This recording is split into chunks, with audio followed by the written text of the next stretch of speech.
So today is Monday, October 1st, 2014. This is the tutorial on how to do a tree map with a legend and a key, part based on Chapter 5, Visualizing Proportions, from the book Visualize This by Nathan Yao. Do you have RStudio open? Yeah, just go to Packages on the right. Do you have the right window? And then click on the, yeah. Yeah, I mean, RStudio is really nice because just using R by itself was a little tricky. Okay, so I'm going to keep that file open just as a reference.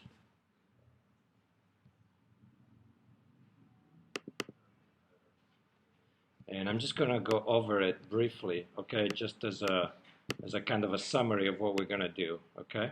So,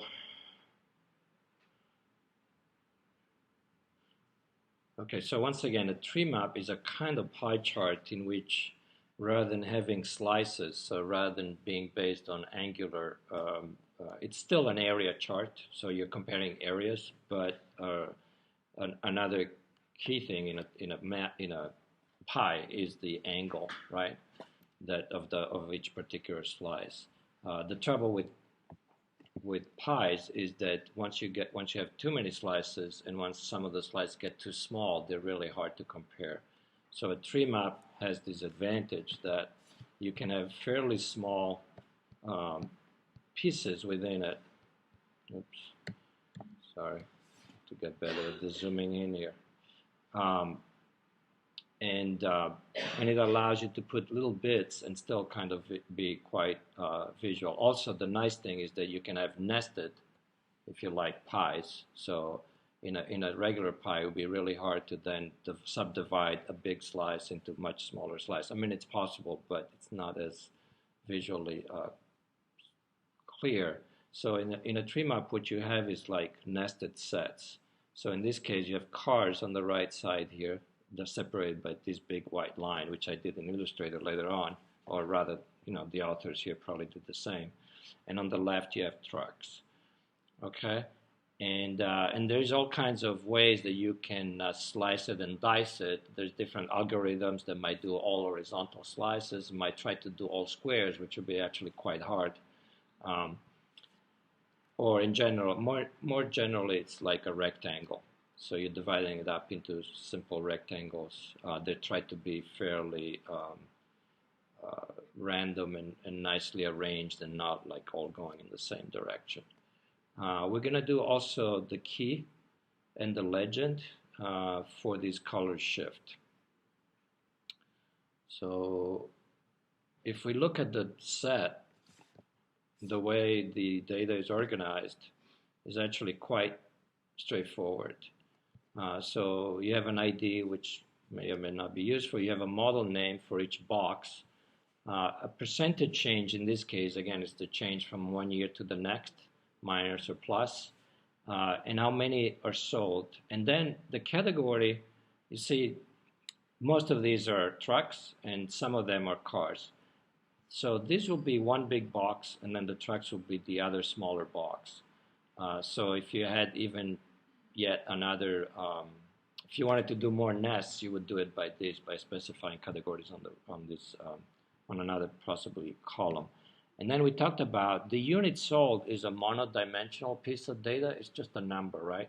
So the program has to turn it into an area. So in order to have an area, you have to have a base by the height, right? One dimension by the other dimension. So the program just factorizes these numbers in such a way that when you're done, you get nice rectangles and hopefully no blank spaces. If you notice, there are actually a few blank spaces here which may or may not be actual nothing. I don't know, since they didn't put a label, I have a feeling that the program here just created some empty boxes which would be weird, right? Because then the total would be wrong. So I have a feeling they just couldn't fit the labels for these particular models.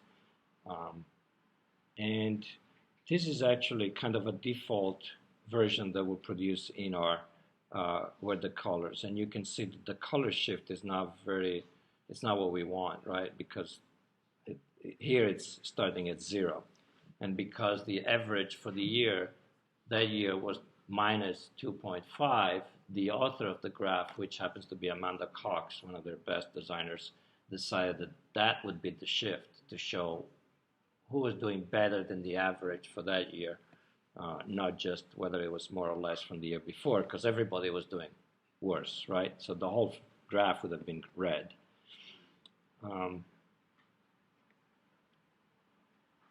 Here I'm just showing which of these two, I made a scrap file to create a key that would be proportional, but because here I can just make, remember how we made fake circles for the key for the bubbles? We just added a few columns, right? Well, if we did that here, it would screw up the total, right? Because all of a sudden your total box would be bigger than reality, right? Because you're inserting new numbers. So what I had to do is I made a script file and I tried to duplicate these two squares, which are close to 100,000 and to 50,000, I believe. And here we go. I go through how I did that. In other words, I had to basically rig those two boxes to give me round numbers, right?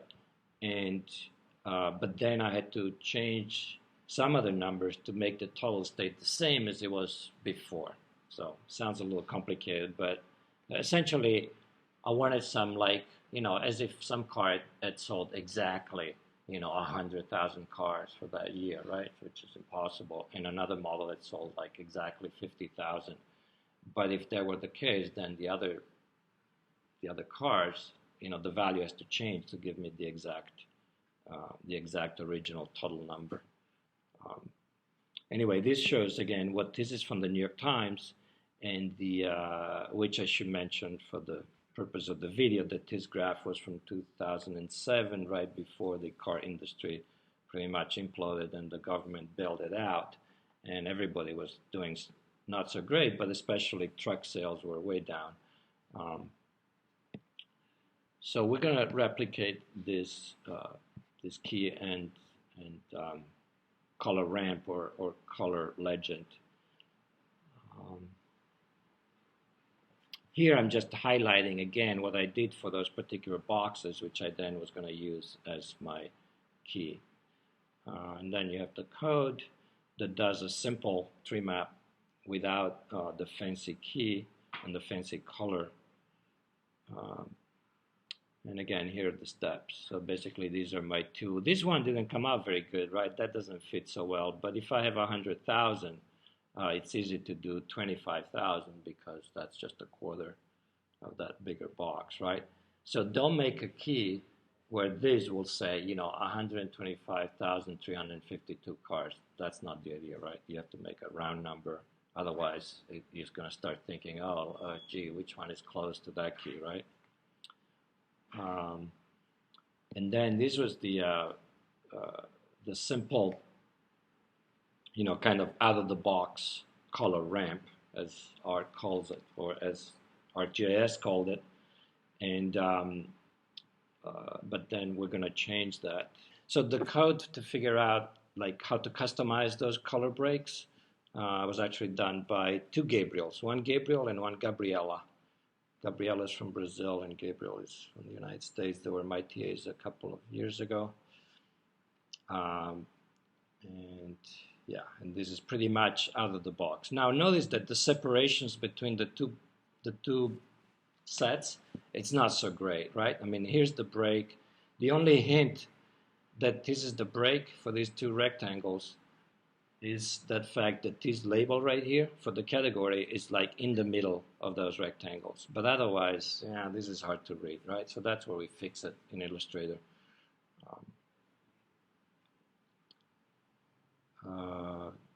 We're going to look at nice resources like the Color Brewer palette.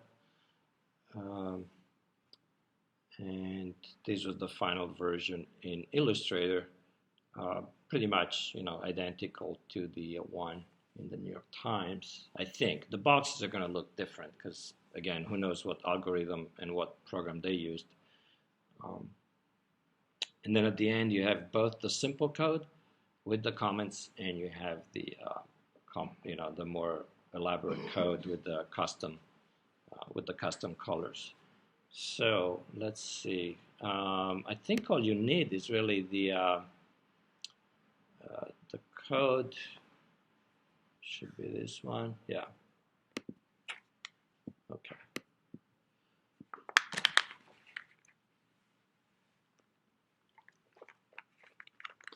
I'm going to save it, and also I'm going to show you how I got these numbers.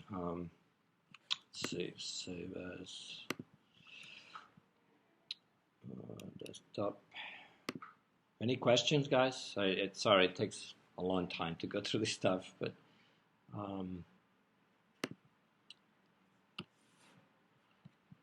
and notice that even though the extension is txt text, when you bring it into R, it doesn't really matter, right? Because everything is a text file. It doesn't really matter what the extension is. Let me see if I can show you here. Under Tools, Web Developer, Page Source, I'm going to do a find, and I'm going to look for, no, not there. Okay, so I must have gotten it, I must have found it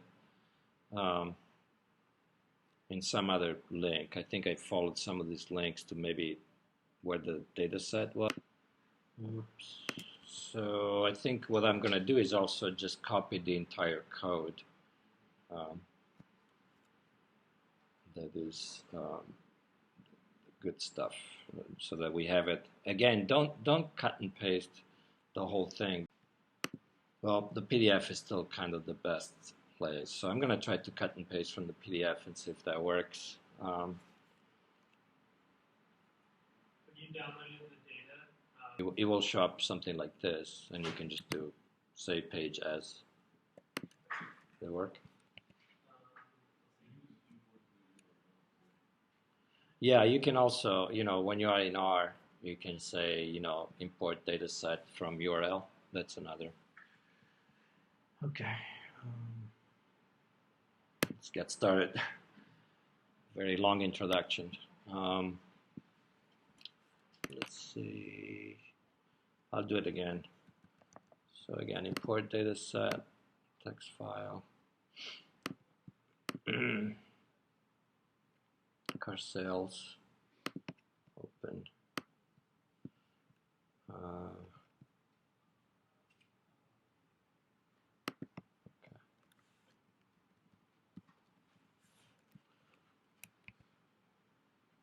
And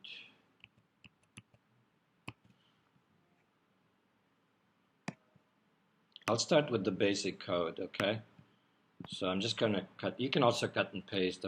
I think it's pretty safe if you cut and paste from the browser window. So this is it's called TreeMap Test R, and it's the so-called basic code.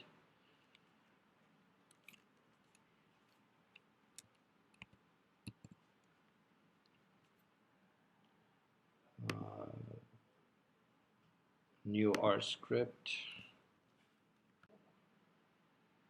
Yeah, this is jumping ahead a little bit, but that's okay. What it's really just doing is before it creates the map, it also tells to put the labels on each box and to concatenate the name of the label, the model, and the number of units sold. Okay, so this is this new variable called field, and it's going to take the model column information and the unit sold information, and it's going to plot it, and it's going to call it, and it's going to paste, which means just like writing together two pieces of information from two different places.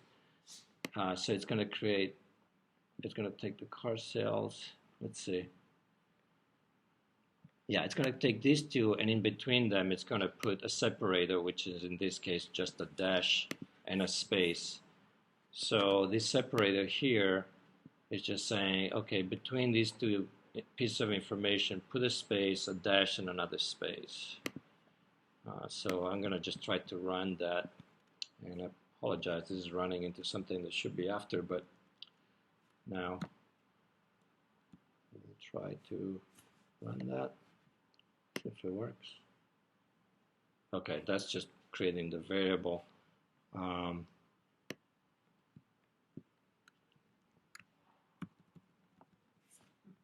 So I should probably look at the annotated, but let's just see if it works first. I have to turn on my 3map package if you haven't done it yet. Do I have it? You also need to turn on our color group. Oh, right. So thank you.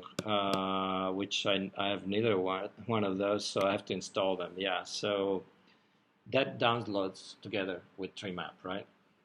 Yeah. So install 3map, and when you do that, I guess the install dependencies is I don't know if that has anything to do with it, but once you bring it in, oh, it's still installing.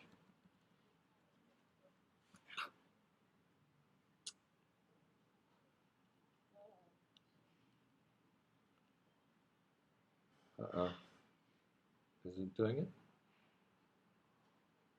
Yeah, I guess it's doing it. It's a lot of stuff.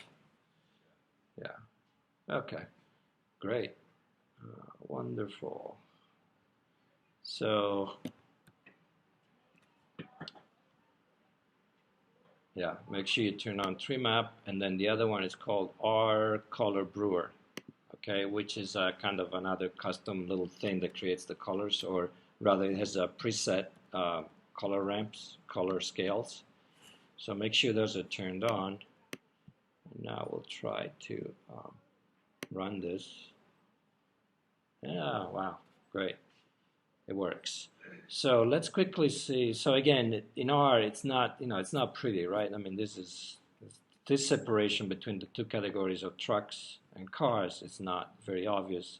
And also right now, it actually looks like, well, mostly it's, going in the red, right? Only a few models are going in the green.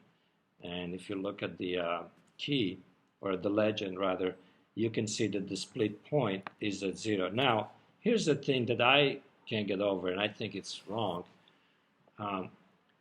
It's silly to define, a color. In other words, these points should be at the breaking point between each color. Because if we say that something sold between, 0 and 20, well, that's what defines the color. So the color should be, in between the two numbers. So we can fix this in Illustrator, but I personally think that this is not right, the way the labels get put in. Also, what's really weird here is that all of a sudden 0, well, what's 0? There can be no cars at 0. It's either more or less, right? So by coloring something with this color, it's like saying I'm coloring nothing, right? So the 0 should be at the least in one of these breakpoints. The 0 label, that is. Let's just quickly look at the PDF again to see what the annotations are.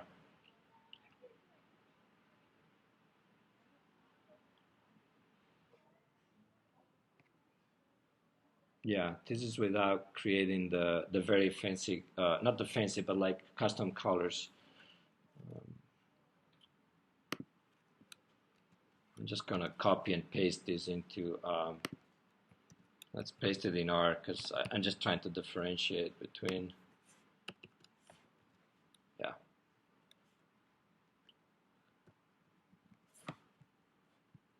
Yeah, this just breaks down what, I believe this is the same code we just ran, okay? So what is this called? The parameters, attributes. Each one of these is, it's It's an attribute, but anyway, let's break it down. So tmplot is the command, and you're doing car sales, which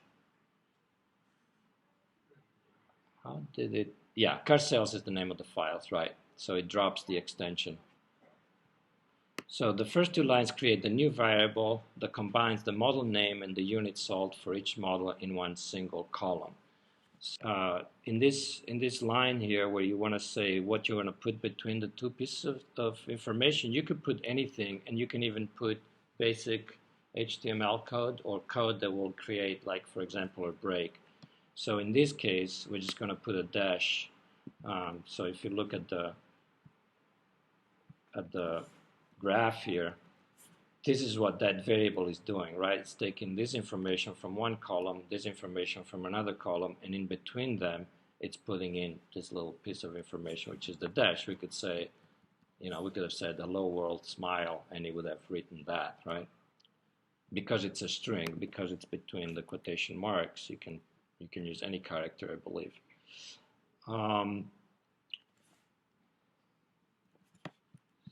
So yeah, for example, if you use this thing instead, it would put a break, which would be nice. And in fact, I think that's preferable. This is basically the code for a hard break between the first field and the second field. Okay, so the builds boxes, index equals C, builds boxes are the values in category. Yeah, anything belonging to cars will go into one set. Anything belonging to trucks will go to another set. The unit sold is that number, which is going to be, you could call it squared or factorized, right? And so the size of each rectangle is proportional to the number according to a particular, algorithm. The change is the color, and we'll set the color shift red to green based on the percentage. So obviously less than 0 is red, and more is green. Let's see. In this case, that percentage change, by the way, was something we had to do, right? Because if you go to this website that might have, how many cars are sold, you might need to do a little bit of Excel work in which you say, this is the number from last year, this is the number from this year, what's the percentage change? And there's probably a formula that you can figure out to get that number. So there's a little bit of homework involved in that.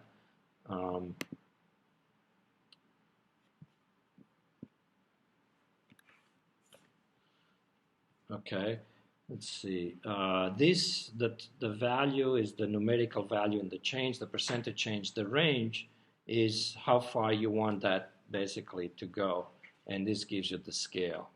Now the palette, in our case, is just a straightforward, it's called red, yellow, green palette, and there's 8 steps in between each there's 8 steps in the total. And it's diverging scale from Color Brewer. We're going to look at that in a moment. The algorithm is pivot size. I don't know what that means exactly, but there are other algorithms like, horizontal slices, squarified, whatnot. And it's sorting by ID, which is the size, and it places the biggest rectangle probably in a corner. So let's just quickly go to the PDF and look at Color Brewer real quick. So Color Brewer is something that some students actually in some university, I think Pennsylvania, devised.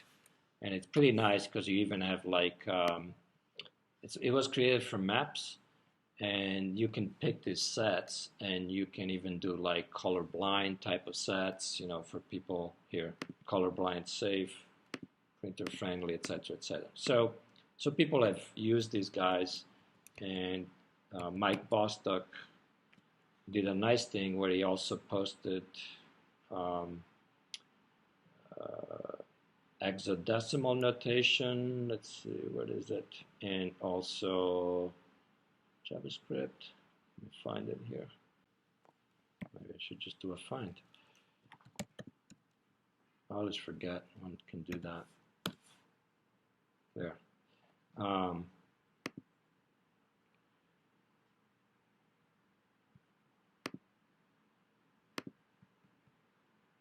yeah. So these are the scales, and some of these are just one way, and some of them are diverging. So the one that we used in the code is one of these. I think it's this one, I believe. Okay. But again, notice, first of all, there's usually like too many steps. And notice how, because it's an, um,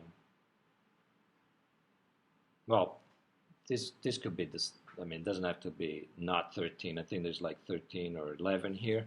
But notice how there's one in the middle. And again, you know, if that's 0, that just doesn't make sense to me. So I would say in general, like get rid of white because, you know, white is nothing. And definitely don't use these guys, right? It's like there's no point because you're not going to be able to sort anything based on those. Just use either one scale going one way or a diverging scale going two ways. And usually, you know, conventionals. Red means you're in the red, black or green means you're in the black. Okay, I'll quickly show how I did the key, meaning the key is the one with the boxes, right? And the scale is the one with the colors. I'm just going to go to the clean, what I call the clean scrap version. Let's choose Excel. Yeah. So, do you have any questions about this? Do you understand? What I'm doing is I'm trying to do the same thing we did with the bubbles in the other tutorial, in which you created a key to show a bubble that's maybe 1,000, a bubble that's 3,000. And to do that, we just created new columns, right? But because the bubbles were kind of just all over the place, it didn't really matter much. But here, if I create additional rows, in other words, additional car models, even though they have fake names, that's going to affect the total because all of a sudden my total rectangle is going to be different and all the proportions are going to be different. So a little bit of homework to do that. And you know, maybe there's a better way, but again, this is what I was able to do. Okay, so this is my Excel. I call it a scratch pad. Okay, this one.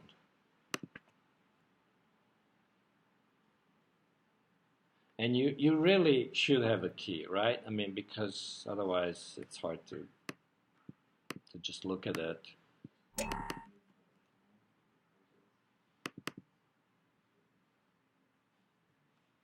Okay, yeah, this actually explains pretty well. So this was the original data. I'm going to try to do this quick. Okay, this is the original data with all the models, and this was my total, right? About 2 million cars for Chrysler. Okay, now what I did is like, oh, okay, I need some boxes that are about about the size that I want to show, about 100,000 and about. I really wanted 25, but this is close to 50,000, so I'm going to pick these two. So I'm going to modify these 4 rows. I need to modify these two to create 100,000, 50,000. And what I'm going to do is I'm going to make up the difference, either plus or minus, by changing those numbers into these 2 other models. Okay? So that my total equals the one as before. Right? So do you see what happened here now? Actually, the other way around, rather. I made this box. I made Dodge Magnum 25,000, and I made Dodge Charger 100,000, but I did a calculation below. You see how these numbers now are different. I had to increase Jeep Liberty, and I had to increase Dodge Durango in order to get the exact same total. And to do that, I just did a few calculations here. So that's really important because otherwise, again, your total box is going to be screwed up, and your key is not going to match your other graph.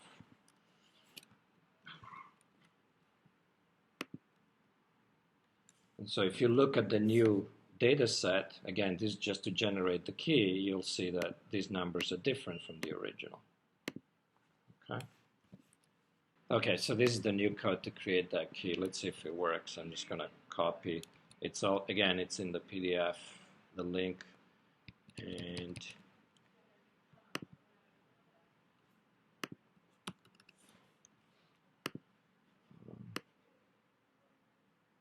oh, I need to call a new data set, the one that was called car key. You can tell because of these round numbers, right? So let me download that.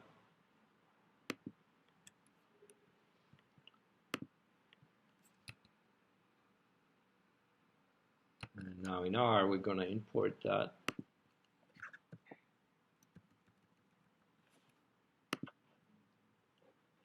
And all this trouble to do one thing, right? One little key, but it's, you know, what you got to do. Right here, open port. So let's try it again. So now we have this sort of, again, dummy set just to create the key, and we're going to run that and run this, and it looks like it did it. And so these are my two boxes now. Where are they? They actually looks like they're different from the original. Yeah. Oh, see, this is every time is different. It probably depends on the size of the box. But so now these are my two pieces for the 100,000, and this is my box for 25,000. The proportions are different, but we don't care because we're going to make a box inside that 100,000 to make it look like 25,000. So that's great. So this works. So you keep this, and what probably does not change, and I say probably because, you know, you never know, meaning that you should keep your environment like exactly the same. So don't change the windows like I'm doing, so that this rectangle, the shape of this rectangle stays the same. I know this is one spot that R is, I don't know, maybe there is a way to know, to kind of lock it, but I don't know it. Let's do one with the custom colors for the key, okay? And that's just a bit of complex code, but we're going to zoom in, take a quick look, and see how it's doing what it's doing.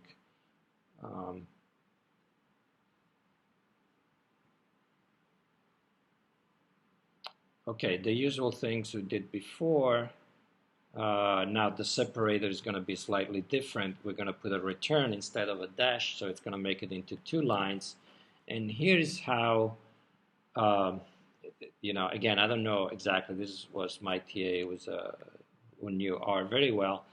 But what this creates here is it's telling exactly where you want the breaks of each little segment, okay? So the first segment is going to be at minus 100%. The second one is going to be at minus 10%. The middle break, or the one where it's going to, let's see, there's still a break in the middle that's 0, and that's going to be interesting to see how it's going to turn out. But notice how there's this minus 2.6, which is, again, the industry average for that year, because everybody was going down. And then up from that is 10, 100, 200. Okay, so that's going to set when the color is going to change. And then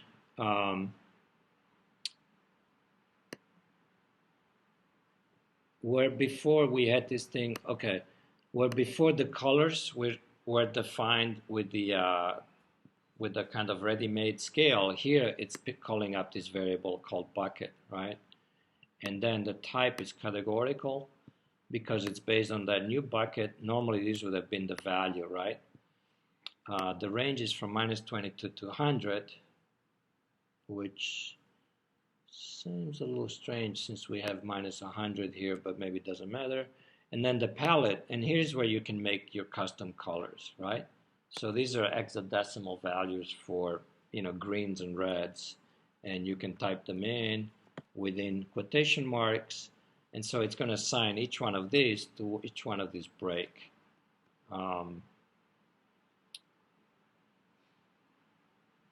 And actually what I did was I took the ready-made scale, but I got rid of whatever 5 values and only kept 6, and I looked up what they were in hexadecimal, and then the algorithm is the same.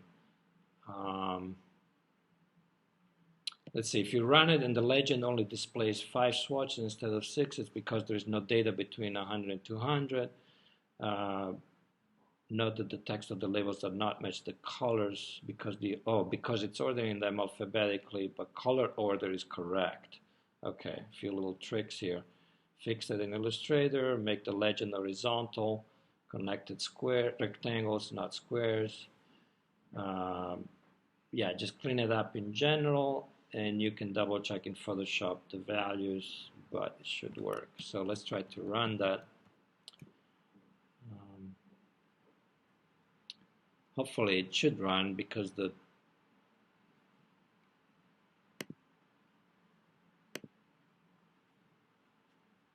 data set is already there, but let's try it. So this one creates the 2 fields together, right? For the labels, so we're just going to run that. Okay, no errors, that's good.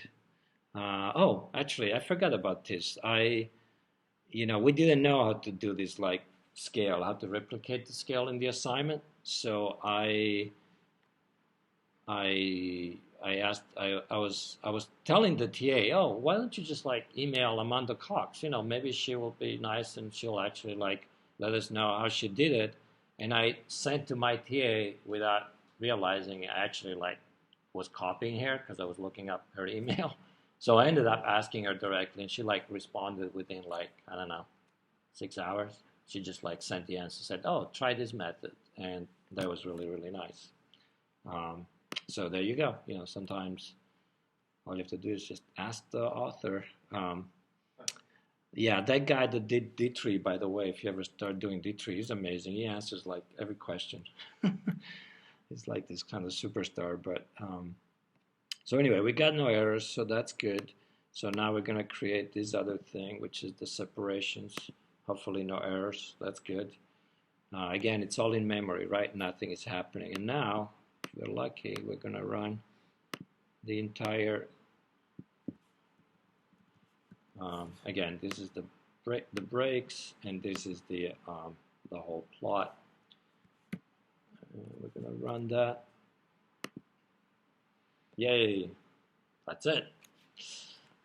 Not quite a wrap yet, but almost. That's great. So you see, this is really nice, and you could modify the colors in Illustrator. The only trouble is that sometimes you might not be able to keep track of all your hexadecimal values. So here, these all look to be the same value, so you could kind of do a batch change, but may not be so easy in some other times.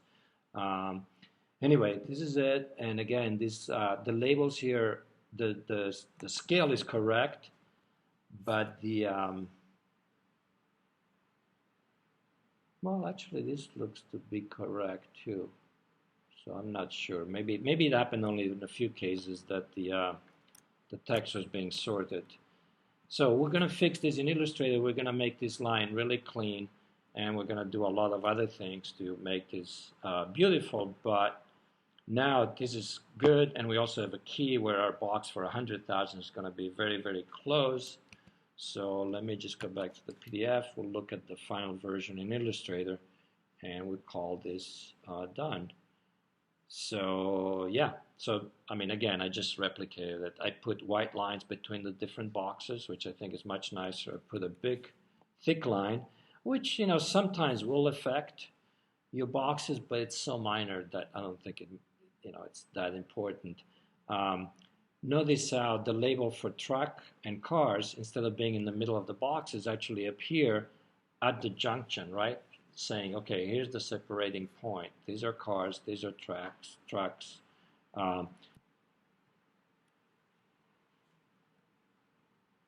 Yeah, I clean up my legend by putting, in this case, I put, I don't know, black lines because I think that gave me a chance to put a longer line here at this point that shows, below industry average and above industry average for that year. If I had done white, I would have been stuck here, right? Because I can't extend white onto the white of the paper. This is my key. So again, make sure you don't do a key that says, 105,325. That's no point in that. And just do a nice, maybe Helvetica regular for your labels. And don't forget to put the comma separator for thousands back in, because remember, our data don't have that, because otherwise you couldn't do it, right? Because comma is code. And sometimes you might need to change your labels to reverse to make it clear. And that's it. So thanks to Amanda Cox for her help in this.